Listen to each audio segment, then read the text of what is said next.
¿le hace ruido para los dos? La pregunta, ¿le hace ruido la frase, la Biblia es la palabra de Dios, o la Biblia se interpreta a sí misma? O, por ejemplo, orá y el Espíritu Santo te va a revelar lo que dice el texto.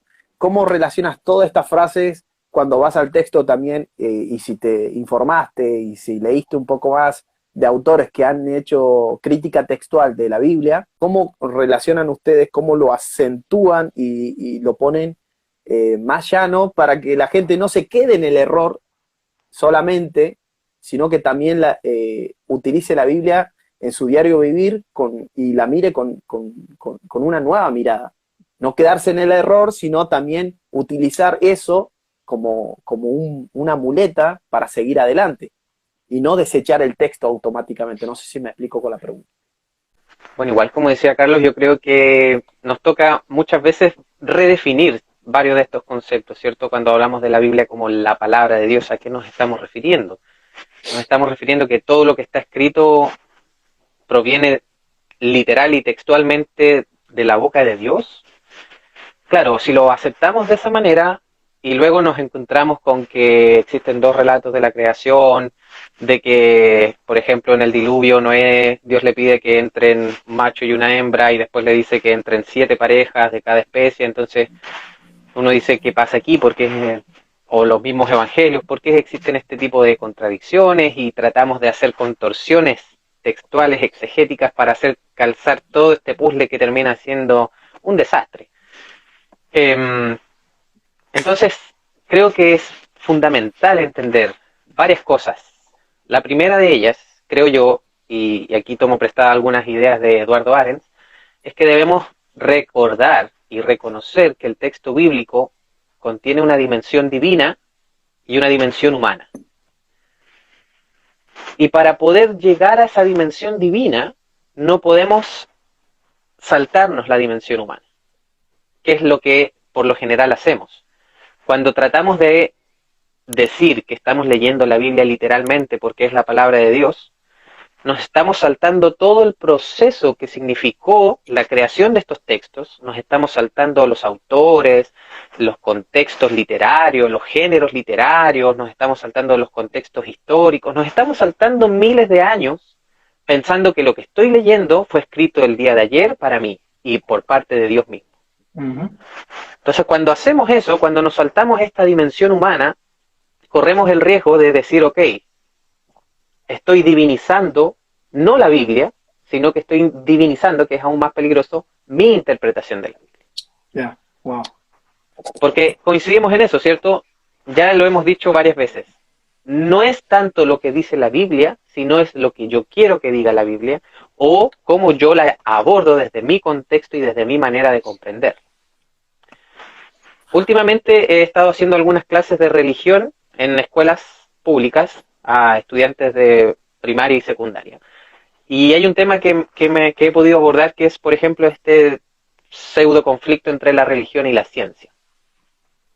Entonces les hago ver a los chicos de los dos relatos de la creación, de las incongruencias que hay en el Génesis con respecto a ciertos hechos científicos, hay inconsistencias científicas en el texto, etc.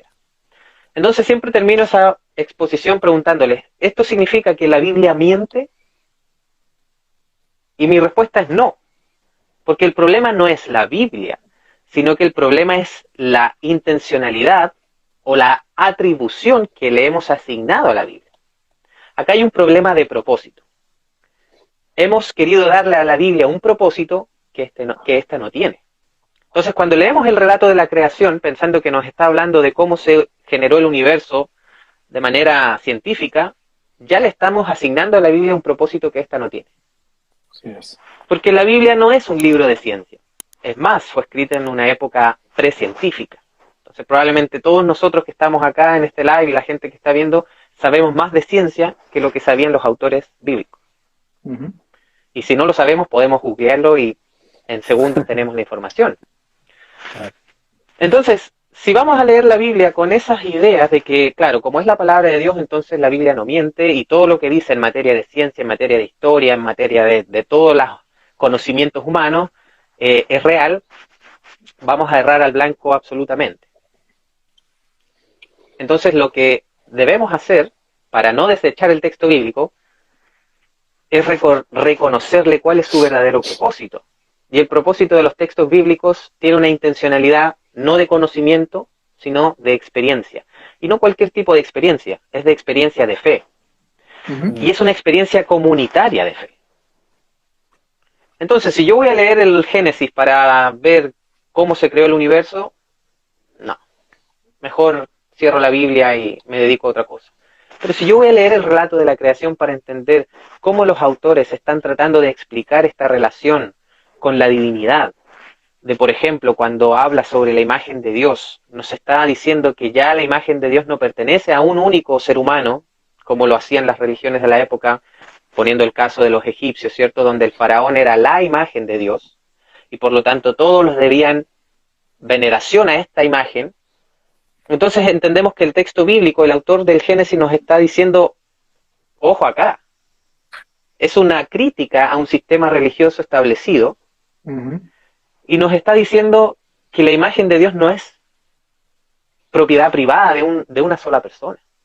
El texto bíblico está, en otras palabras, democratizando el que todos somos imagen de Dios. Entonces, si yo abordo la Biblia desde esta perspectiva para entender cuál es su mensaje de fe, su mensaje teológico, se vuelve un texto que puede seguir siendo relevante para enfrentar mis desafíos día a día. Versus, si le sigo asignando estas cosas de la ciencia y de la historia,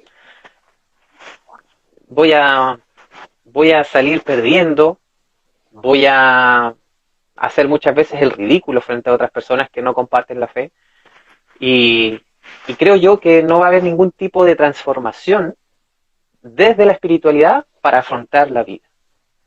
Entonces, claro, si me quedo en la contradicción, o sea, abordémoslo bien, hay contradicciones porque hay distintos autores, y como hay distintos autores, hay distintas maneras de interpretar los hechos.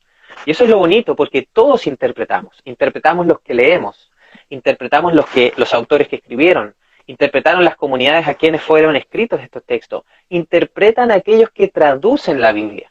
O sea, no seamos ingenuos, nosotros estamos leyendo traducciones, y cuando el traductor pasa de un lenguaje a otro, también tiene que interpretar, y por eso es que encontramos una variedad de versiones o de traducciones, porque cada uno está interpretando lo que el texto quiere decir. Entonces dejemos, creo yo, la clave es dejar de absolutizar una interpretación por sobre el resto. Y como dije anteriormente, pongamos todas estas interpretaciones a dialogar con el fin no de que pensemos de una misma manera, sino con el fin de poder decir, ok, esto es lo que yo interpreto y me sirve a mí, ¿qué es lo que tú tienes para entregarme que también me puede ayudar? Buenísimo. Y viceversa. Pero no con ese afán de dialogar para que finalmente terminemos todos en una misma línea y pensando lo mismo. No, no se trata de eso. Claro. De eso es esta frase, ¿cierto? De que tengamos unidad dentro de tanta diversidad.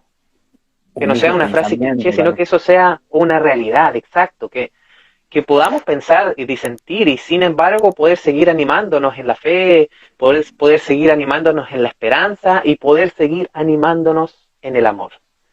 Creo que esa es la clave para que el texto bíblico siga siendo una necesidad en nuestro día a día.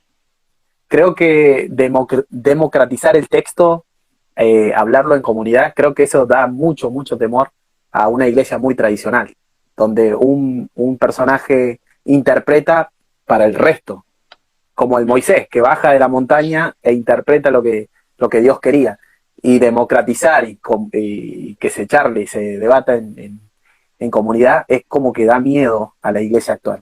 Pero está muy bueno tu punto, Esteban, buenísimo. Carlos, ¿cómo concilias esas ideas entre las contradicciones y la escritura y cómo lo llevas en el diario vivir?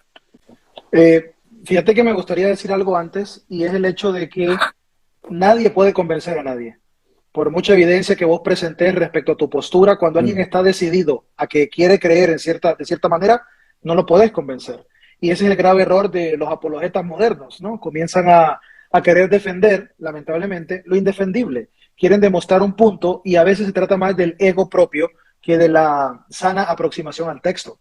Entonces yo no puedo obligar a nadie a creer como yo creo. Yo puedo exponer porque creo, pero al final es la experiencia personal la que va a conducir a cada individuo a un encuentro con el texto, y si somos lo suficientemente humildes para reconocer que hay cosas que no encajan con la realidad en que vivimos, podremos comenzar este proceso de desaprendizaje de aquello que nos condicionó y nos empujó y que no servía a lo que ahora puede ayudarnos a crecer como comunidad. Y entiéndase como comunidad, no mi iglesia, ni mi grupo, ni mi sistema de creencias, sino la humanidad entera, que creo que es el primer, o una de las cosas que más choca, ¿no? Ver al que no cree como yo, como mi hermano, como mi hermana, o como mi hermane, para que se ofendan aquellos que no les gusta el lenguaje inclusivo.